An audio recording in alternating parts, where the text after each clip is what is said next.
जय Hind observers, my self Satyavan Maurya. स्वागत है आप सभी ऑब्जर्वर्स का आपके अपने चैनल फर्राटा फिजिक्स में। फर्राटा फिजिक्स में आज हम लोग एक ऐसे मुद्दे पे बात करेंगे जो इस समय सुर्खियों में चल रहा है। टीवी स्क्रीन पर या तो पूरी स्क्रीन को ये मुद्दा छाया हुआ है या तो हेडलाइन के फॉर्म में ये मुद्दा चल रहा है। मतलब चौबीसों घंटे दिन और रात ये मुद्दा चल रहा है। सभी की जुबान पर ये मुद्दा आ चुका है। लोग अपने दोस्तों को फ़ोन करके कह रहे हैं कि भैया चौकन्ने हो जाओ, और पत्नियाँ आजकल धोखा दे रही हैं। दरअसल ये मुद्दा है एसडीएम ज्योति मौर्य और आलोक मौर्य के बीच डिस्प्यूट का। एसडीएम ज्योति मौर्य और आलोक मौर्य के बीच डिस्प्यूट का। तो सबसे पहले इस मुद्दे की हेडिंग हम लोग डाल लेते हैं। SDM Jyoti Maurya and Alok Maurya dispute. Alok Maurya dispute. तो आज पूरा हमारा जो लेक्चर होगा वो इसी पे होगा। तो इसमें ये डिस्प्यूट क्या है, ये डिस्प्यूट कैसे शुरू हुआ और इसका ओरिजिन क्या है, ये सारी चीज़ें आज हम लोग बात करेंगे। तो ये डिस्प्यूट कैसे शुरू हुआ, तो इसके पहले हम लोग देखेंगे। इसमें 3 कैरेक्टर आते हैं। सबसे पहला आता है ज्योति मौर्य। ज्योति मौर्य का नाम पहले आएगा क्योंकि लेडीज फर्स्ट। उसके बाद आते हैं आलोक मौर्य। उसके बाद आते हैं आलोक मौर्य। तो 3 कैरेक्टर हैं। तीसरा कैरेक्टर है Manish Dubey. The third character is Manish Dubey. Okay, 3 character है। तो सबसे पहले इन दोनों कैरेक्टर्स की बात करेंगे, आपस में क्या क्या चीज़ें हैं। देखिए ये डिस्प्यूट शुरू कहाँ से हुआ। तो पहला स्टेटमेंट आलोक मौर्य ने ये बोला। आलोक मौर्य का कहना है, अच्छा ज्योति मौर्य आलोक मौर्य की वाइफ है, ठीक है। तो चलिए शुरू से हम लोग बात करते हैं। आलोक मौर्य का जो ये शुरू कहाँ से हुआ, इनिशियल पॉइंट इसका ये था। आलोक मौर्य ने ये बोला कि मैंने अपनी पत्नी ज्योति मौर्य को मेहनत मजदूरी करके, कर्ज ले करके, हमारे पूरे परिवार वालों ने मेहनत किया। उसके बाद जब ये एसडीएम बन जाती हैं तो हम लोग और हमारे परिवार को ये छोड़ के चली जाती हैं, हमसे डाइवोर्स मांग रही हैं। तो इनका जो था, इनका क्या था, कंप्लेन था ये कि एसडीएम ज्योति लीव्स मी आफ्टर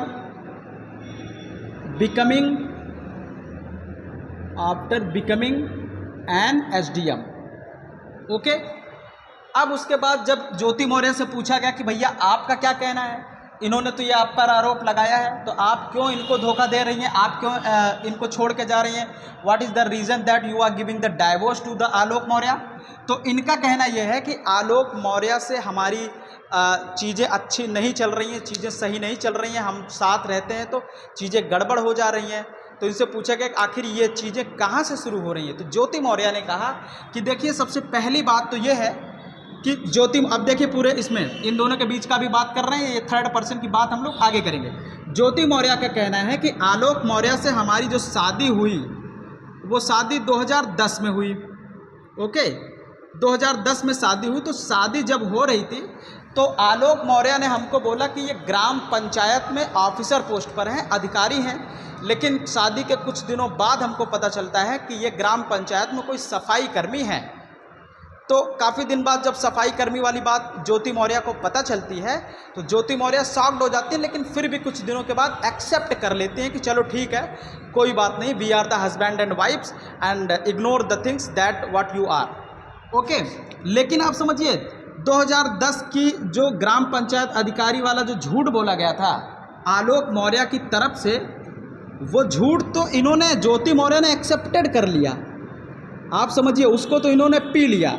लेकिन गुरु जहर जो होता है ना, जहर शुरू हो गया एक बार, क्योंकि धोखा हुआ था, आपने झूठ बोल के काम किया तो धोखा आपने दिया, तो वो धोखा जो एक्सेप्ट तो हो जाता है कि चलो ठीक है, लेकिन विश्वास और टूट के वो जो एक होता है ना कि टूट के भरोसा करना, वो चीज़ टूट गया। तो एक तरीके से ये जो प्रकरण है यहाँ पे ज्योति मौर्य के दिमाग में बन गया पॉइजन। कौन सा, कि अब आलोक मौर्य ने हमारे साथ झूठ बोला था। एक्सेप्ट तो आदमी कर लेता है लेकिन एक्सेप्ट होता नहीं है, लेकिन फिर भी चीज़ें जब अच्छी चलने लग जाती हैं तो लोग एक्सेप्ट कर लेते हैं, लेकिन बन जाता है पॉइजन। तो उस टूट के भरोसा नहीं हो पाता है। उसके बाद क्या होता है, ये चीज़ें चलती रही। अब जब ये चीज़ें चलती रही तो उसके बाद फिर ज्योति मौर्य ने डिसाइड किया कि भैया अब हमको तैयारी करना है, तैयारी करके एसडीएम या कुछ ऑफिसर वगैरह बनना है। उसके बाद फिर क्या होता है कि ये जो है 2000 प्रिपरेशन वगैरह करने के लिए इलाहाबाद चली जाती हैं। इलाहाबाद चली जाती हैं, वहाँ प्रिपरेशन वगैरह करती हैं और 2016 में ये क्या बन जाती हैं, एसडीएम। कौन? Jyoti. Jyoti become an SDM, Jyoti becomes an SDM कब? 2016 में। अब जब 2016 में ये एसडीएम बन जाती हैं तो इसके बाद का सिस्टम जो है चेंज हो जाता है। अच्छा, इसके पहले पूरा वही नॉर्मल जो मिडिल क्लास फैमिली होती है, आदमी आता है, घर आता है, अपना बैग उतारता है, काला काला वाला थैला उतारता है, वाइफ जो है पानी को पूछती है ना, तो ये सारा चीज़ें चलता रहता है। और उसके बाद अगर घर वाले भी रहते हैं तो दादा वगैरह चिल्लाते भी रहते हैं कि क्या कर रहे हो, नाश्ता लेके आओ। तो ये सारी चीज़ें चलती थी। उसके बाद फिर जो है क्या होता है कि जब ये 2016 में क्या बन गई, एसडीएम बन गई।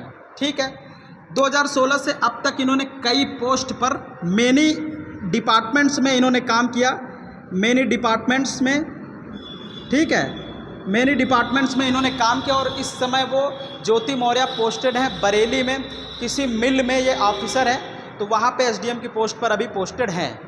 तो उसके बाद क्या होता है कि जब इनसे पूछा गया कि भैया आपके हस्बैंड वो वाला आरोप लगा रहे हैं तो आपका क्या कहना है, तो इन्होंने कहा कि आलोक मौर्य पहले ही हमसे झूठ बोल रहे थे, पहली चीज़।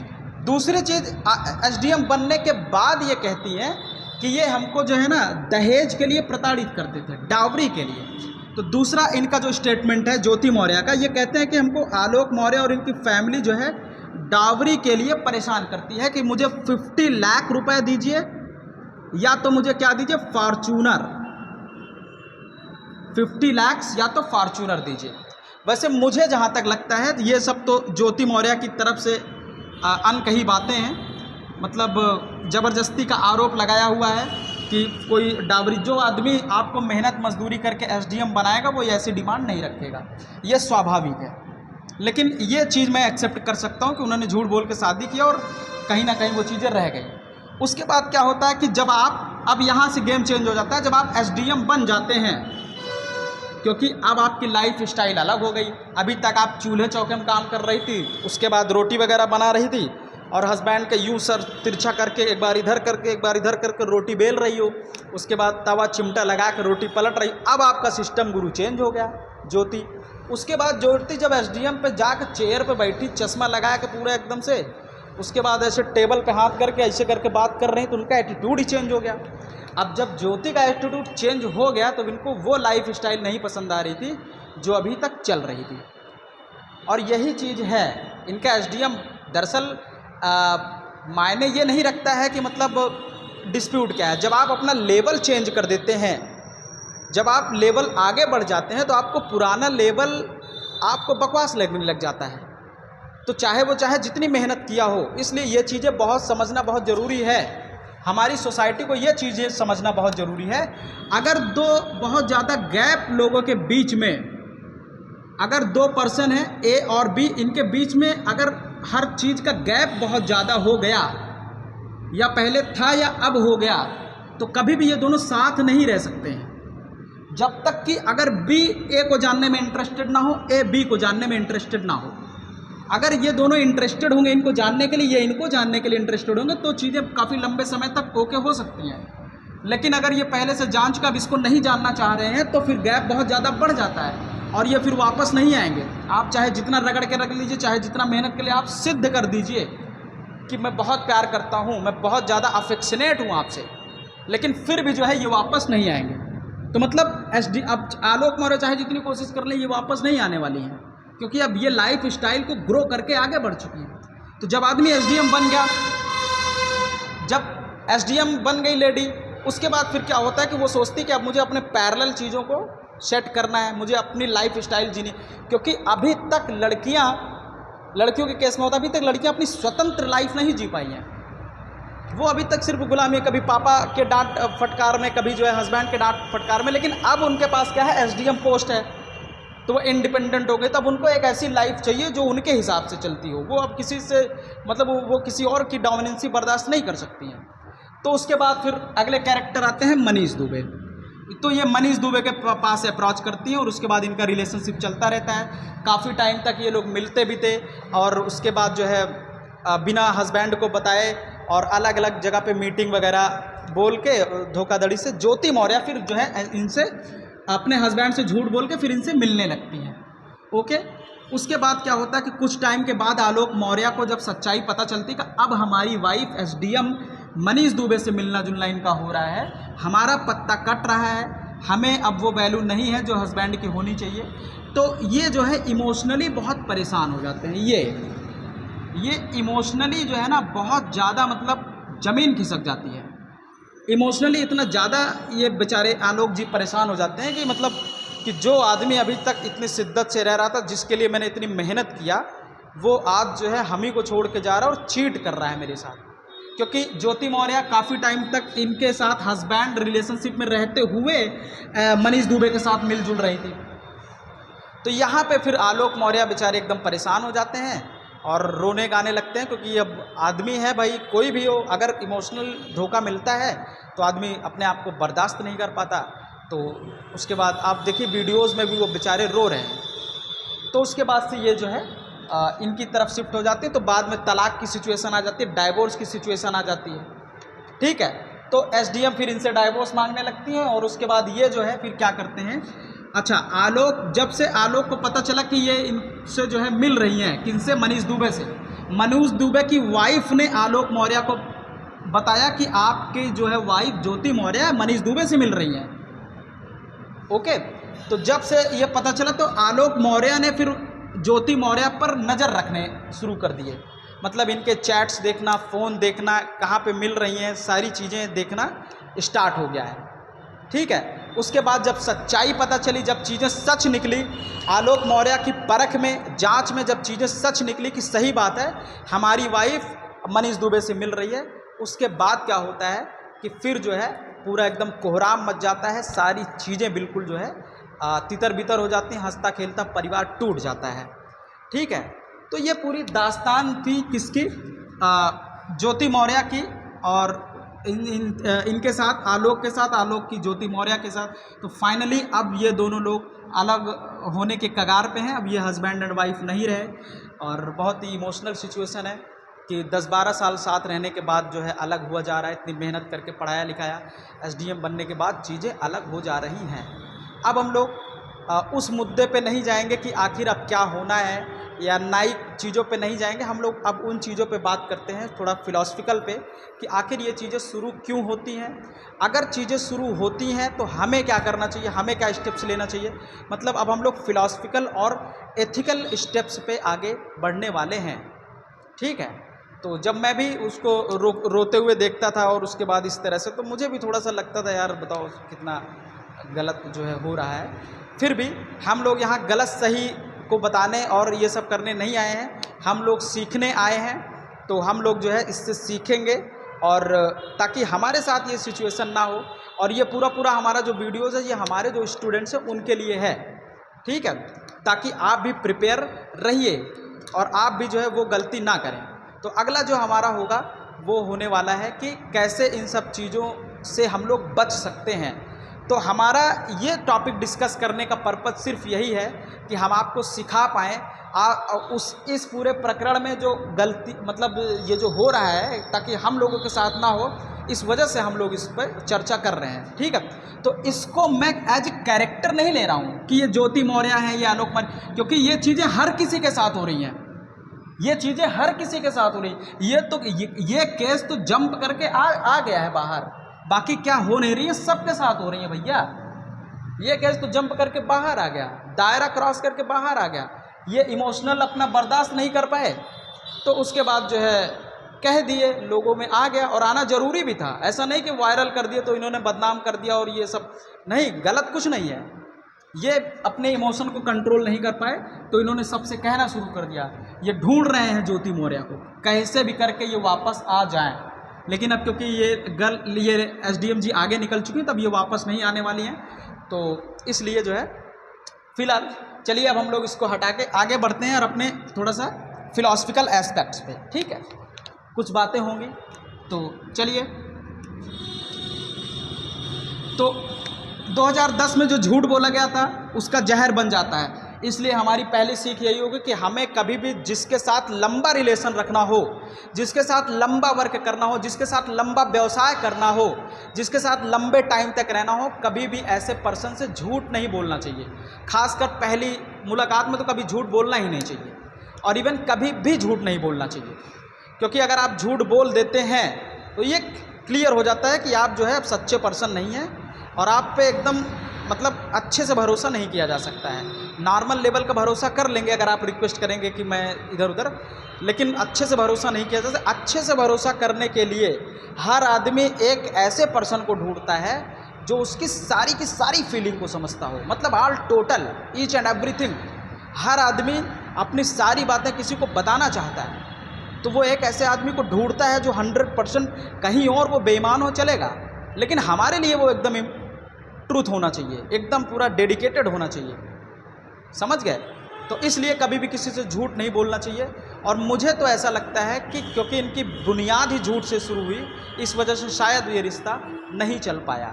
ठीक है, तो लोगों को लगता होगा कि भाई एसडीएम बनने के बाद, ऐसा नहीं है, इनका यहीं से शुरू हुआ है। तो ये पॉइजन बन गया, छोटा सा, बहुत छोटा सा, एकदम पॉइंट लाइक पॉइजन बना गुरु, लेकिन ये आगे तक देख लो पूरा एकदम से जो है लोगों को अलग करके रख दिया। तो इसलिए झूठ नहीं बोलना चाहिए। पहली चीज़ इसको लिख लीजिए, we should not tell a lie, we should not tell a lie. अब हम लोग इस पे बात करेंगे काफ़ी सारी चीज़ों का कि अपने यहाँ रिलेशनशिप में क्या हो रहा है। आजकल जो लोग अलग हो रहे हैं, जो लड़कियां अलग हो जा रही, पहले हमारे यहाँ माना जाता था कि पति परमेश्वर है, अब आजकल पति ही जो है विलेन हो जा रहा है। What is happening in the India, ये बहुत ही जो है दुख की बात है कि लोग एक दूसरे पर भरोसा खो रहे हैं, भरोसा ही नहीं कर रहे हैं। तो बहुत जो है प्रॉब्लम होता है देख के कि आंसू आ जा रहा है लोगों में, इमोशन को तोड़ के निकल जा रहे हैं, कि जब मन में आ रहा है छोड़ के चले जा रहे हैं ना। तो इसलिए धोखाधड़ी वाला काम हमें बंद करना होगा और हमें एक बेहतरीन अच्छे लेवल की सोसाइटी लेनी होगी।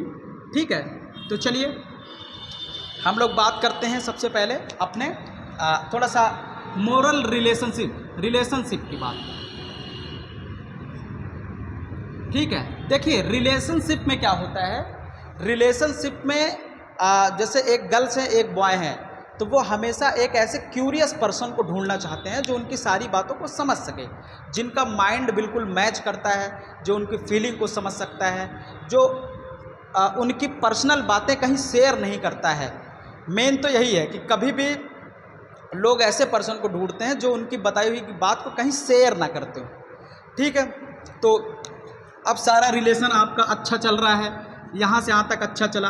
अब इस बात को समझना जरूरी है कि कोई भी रिलेशन ऐसा है ही नहीं है जिसमें लड़ाई ना हो। ठीक है तो इंसान ही, दोनों लोग इंसान हैं, तो ऐसा कोई रिलेशन है ही नहीं है जिसमें लड़ाई ना हो।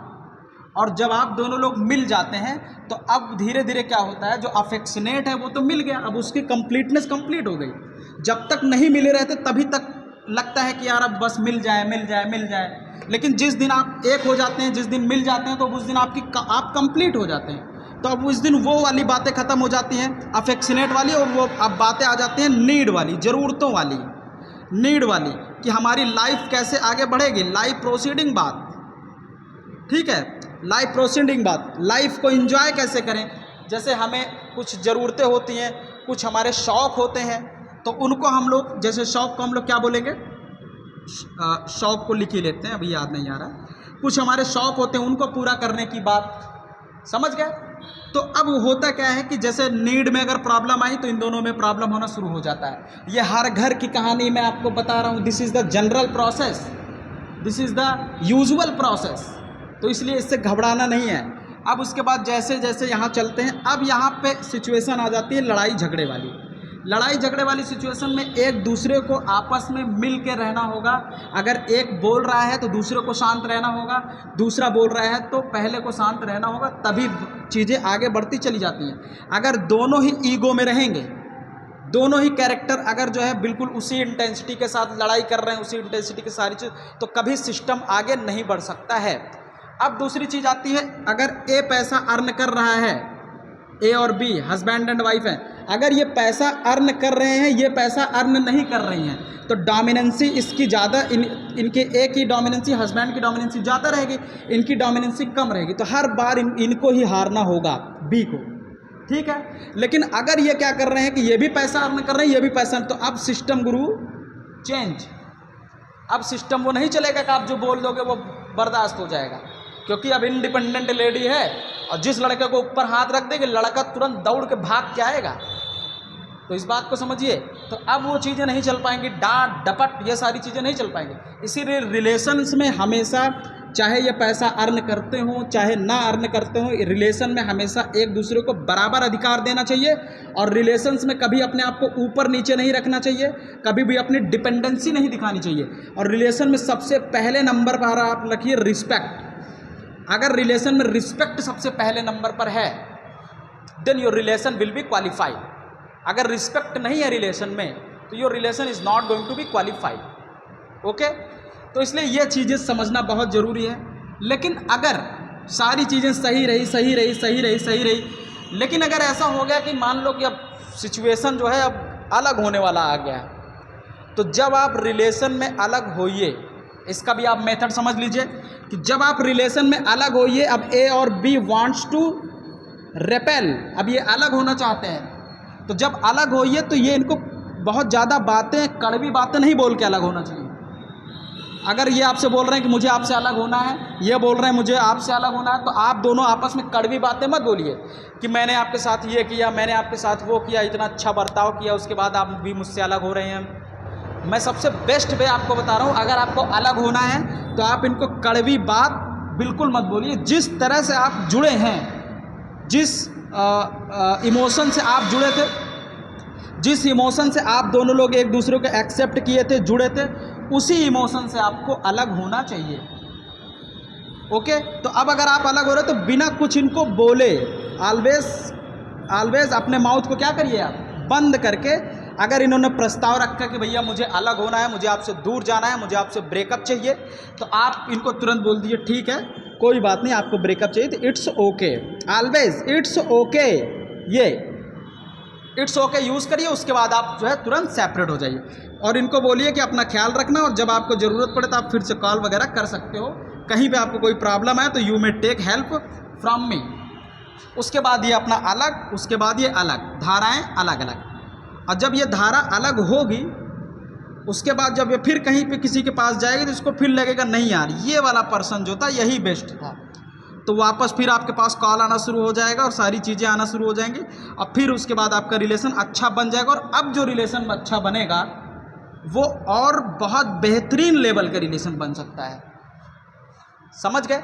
इसलिए जब भी अलग होइए तो आप नाटक करके, रायता फैला के, डिस्प्यूट करके ज़्यादा अलग नहीं होना चाहिए।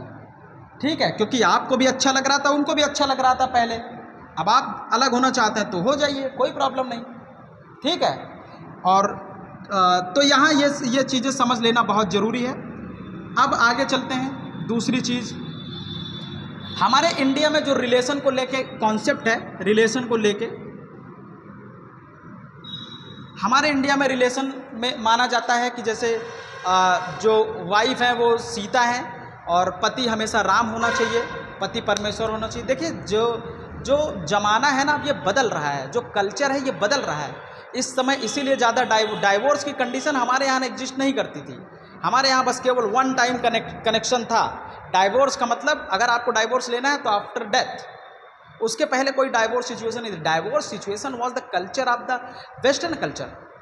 तो वेस्टर्न में ये सब डाइवोर्स वाला कॉन्सेप्ट था, एक अपना रहे 2-4-5 साल, उसके बाद एक वाइफ को छोड़ के दूसरी वाइफ को एक्सेप्ट कर रहे हैं। यहाँ वस्तु नहीं समझा जाता है लड़कियों को, यहाँ लड़कियों को साथी समझा जाता है, अपनी सांस में सम्मिलित किया जाता है। ठीक है, तो डाइवोर्स वाला यहाँ कॉन्सेप्ट ही नहीं है। ओके, तो इसलिए अगर कोशिश जहाँ तक हो सके तो वहाँ तक हमें ए और बी को अनकंडीशनल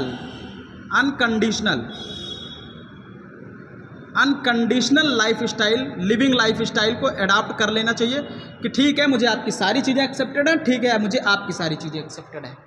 अनकंडीशनल, आप कितनी भी गलती करो आई एम इट्स ओके, और उसके बाद आप भी कितनी गलती करो आई एम इट्स ओके। और दूसरी चीज़ डोमिनेंसी तो आपको दिखाना ही नहीं है, इनको अपने रोल पर काम करने दीजिए। हस्बैंड है तो आप अपना अर्न करिए पैसा और उसके बाद अपना आइए घर पे अच्छे से रहिए। इनको क्या है कि हस्बैंड का थोड़ा सा केयर करिए, उसके बाद भी आप अपनी लाइफ में बिजी रहिए। तो कौन आपको बोल रहा है? कोई नहीं बोलेगा। तो रिलेशंस भी बहुत अच्छा चलता चला जाएगा।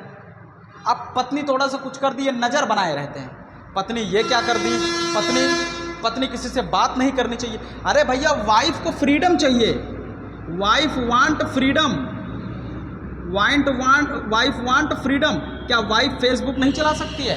क्या वाइफ व्हाट्सएप नहीं चला सकती है? बताइए, इंस्टा नहीं चला सकती? पति रोक के रखते हैं, भैया तुम ये सब नहीं चला सकती हो, अगर ये चलाओगे तो ठीक नहीं होगा। अब ये बेचारी चलाने का भी मन होता है, दुनिया चला रही, ये नहीं चला पा रही है, तो बंदिशें हो गई कि नहीं हो गई?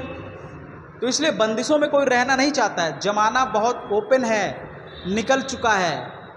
तो इसलिए गुजारिश है कि हम सबको स्वतंत्रता दें, सबको स्वतंत्र तरीके से रखें, सबको स्वतंत्र तरीके से रहें और कभी किसी के भरोसे को ना तोड़ें, भरोसे का हमेशा सम्मान करते रहें। और जहाँ अपनी गलती हो वहाँ आप तुरंत जो है झुक जाइए, और जहाँ अपनी गलती नहीं भी है वहाँ तुरंत माफ़ कर देने वाला सिस्टम अडॉप्ट करिए। ज़्यादा देर गुस्सा रहने का कोई सेंस नहीं है, और वो भी गुस्सा वो भी उससे जो आपके पास रह रहा है, जो आपके लिए कर रहा है, जो आपके लिए खाना बना रहा है। अब इतनी गर्मी पड़ रही है, बताओ, खाना नहीं बनता है, पत्नियां बेचारी ला ला के पूरा खाना दे रही हैं हस्बैंड को, हस्बैंड हवा में बैठ के खा रहे हैं, लाइट चली जाती तो भी नहीं खा पाते, कहते हैं अब लाइट आएगी तो खाएंगे। तो वाइफ कैसे खाना बना रही है टाइम से इतनी गर्मी में? तो हस्बैंड को भी ये चीज़ें समझनी पड़ेगी, वाइफ का डेडिकेशन, वाइफ को भी समझना पड़ेगा कि हस्बैंड का डेडिकेशन, ठीक है। लेकिन यहाँ पे क्या है, यहाँ पे वो अपने पर्सनल रिलेशनशिप को उन्होंने अपने पोस्ट के रिलेशनशिप से जोड़ दिया कि हम जो है एसडीएम है, ये जो है प्यून है, तो हमारी इनकी नहीं जम पाएगी, इसलिए I want also a gazetted officer like Manish Dubey. तो मनीष दुबे की तरफ वो शिफ्ट होती चली गई है, ठीक है। और जब भी एक चीज़ और है, एक चीज़ और हम लोग यहाँ पे समझेंगे, अगर दो लोगों के बीच में डिस्प्यूट हो गया, मान लीजिए सारा सिस्टम सही चल रहा है, आप ये देख रहे हैं कि डिस्प्यूट एक बार शुरू हो गया तो फिर हो रहा है, मतलब डिस्प्यूट बढ़ता जा रहा है। तो जब भी डिस्प्यूट बढ़ता चला जाए तो आप दोनों लोग क्या करिए, दूरियां बना लीजिए, थोड़ा ब्रेक ले लीजिए। यहाँ पे इनको बोल दीजिएगा आप थोड़ा दूर हो जाओ, इनको बोल दीजिए आप भी थोड़ा दूर हो जाओ, बस दूर हो जाओ। उसके बाद खुद ही समझ में आ जाएगा कि नहीं यार, पास में ही सही था, फर्जिए दूर में आ गए, अकेले रह नहीं पाते हैं, तो इसलिए साथ जरूरी है।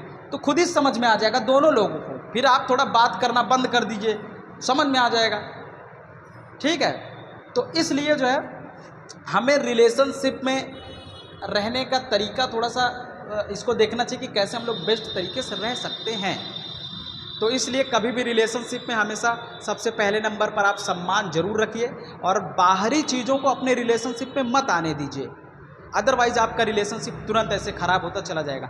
आलोक मौर्य को ये चीज़ें बुरी नहीं लगी कि उनकी वाइफ से तलाक हो रहा है। आलोक मौर्य को ये चीज़ें बुरी लगी कि मेरे साथ रिलेशनशिप में रहते हुए और उसके बाद मेरी वाइफ किसी और से बात कर रही है, मेरे साथ चीट कर रही है किसी और से। लड़कों को ये चीज़ बर्दाश्त नहीं होता है, ना तो लड़कियों को बर्दाश्त होता है कि उनके रहते अगर आप किसी और से बात करोगे तो दिस इज़ टॉलरेबल, इनटॉलरेबल, ठीक है।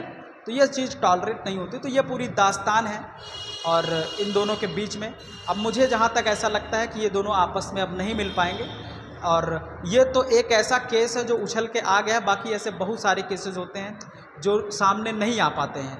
और अब आप समझिए कि खान सर की कोचिंग में 93 वाइफ जो है पढ़ रही थी, उनके हस्बैंड उनको फ़ोन करके वापस बुला लिए। कई जगह कितनी वाइफ पढ़ रही थी, उनको सबको वापस बुला लिया गया।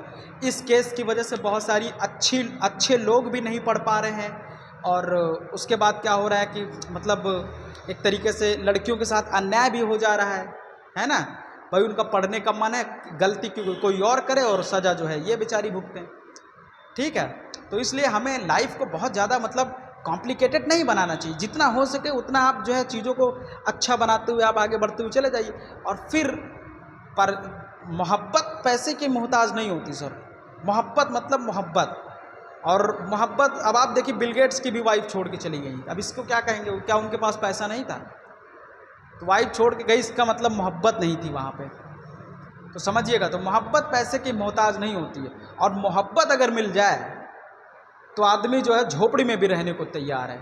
उसके लिए फिर ये मायने नहीं रखता कि सरहदें क्या हैं, कंडीशंस क्या हैं, परिस्थितियाँ क्या हैं, कुछ मायने नहीं रखता। आप अमीर हैं कि गरीब हैं, नथिंग इज़ ओके। तो इसलिए हमें इस तरह से लोगों के साथ कनेक्ट होना है ताकि हम लोग अच्छे से बने रहें और अच्छी अच्छी बातें आप करिए, जो है अच्छी अच्छी चीज़ें शेयर करिए, क्यूरियस पर्सन हमेशा बने रहिए, है ना। बोझ बन के बोरिंग तरीके से अगर हम लोग रहेंगे तो फिर कोई हमारे साथ नहीं रहेगा, हमारे अपने भी नहीं रहेंगे, समझ गए। तो इसलिए हमें क्या करना है, एक इंटरेस्टिंग पर्सन बन के रहना है और एक मतलब थोड़ा सा पेशेंसफुल पर्सन बन के रहना होगा। तो आलोक मौर्य जी से अब यही चीज़ें हैं कि देखिए जिनको जाना है वो तो चले गए, लेकिन अब आप जो है अपने आप को थोड़ा सा संभालें सर। आप अकेले बैठें और थोड़ा सा अपने बारे में सोचें कि यार क्या से क्या हो गया। और मतलब 2010 में जिससे शादी किया 12-13 साल बाद आपको छोड़ के चली गई हैं, तो अब क्या ही कर सकते हैं सर। जिनको जाना है वो जाएंगे, जिनको आना है वो आएंगे। तो अब आप बस बैठिए और देखिए कि क्या क्या चीज़ें हो रही हैं, कैसे कैसे लोग इस दुनिया में हैं और कैसे कैसे चीज़ें जो है हो रही हैं। और ज्योति मौर्य से भी रिक्वेस्ट है कि आप भी जहाँ जाइएगा अब ऐसा मत करिएगा, और आप भी जहाँ जाइए खुश रहिए और अच्छे से जो है अब सारी चीज़ें ऑपरेट करिए, ठीक है। तो चलिए चलते हैं, फिर मिलेंगे ऐसे ही किसी और मुद्दे पे। अगर आता है जहाँ मुझे लगता है कि अपने लोगों को थोड़ा सिखाना चाहिए, तो वहाँ पे मैं ज़रूर ट्राई करूँगा अपनी तरफ से कुछ ना कुछ आपको सिखाने की, जो भी हमसे हो सकेगा, ठीक है। और बाकी हम फिजिक्स के लेक्चर्स तो आप देख ही रहे हैं, वो सब तो वैसे ही चलते ही रहेंगे, ठीक है। तो चलिए अब मुझे इजाज़त दीजिए, चलते हैं, मिलेंगे अब आपसे अगले लेक्चर्स में। जय Hind and thank you for join me, thank you for watching me, thank you for supporting me, thank you.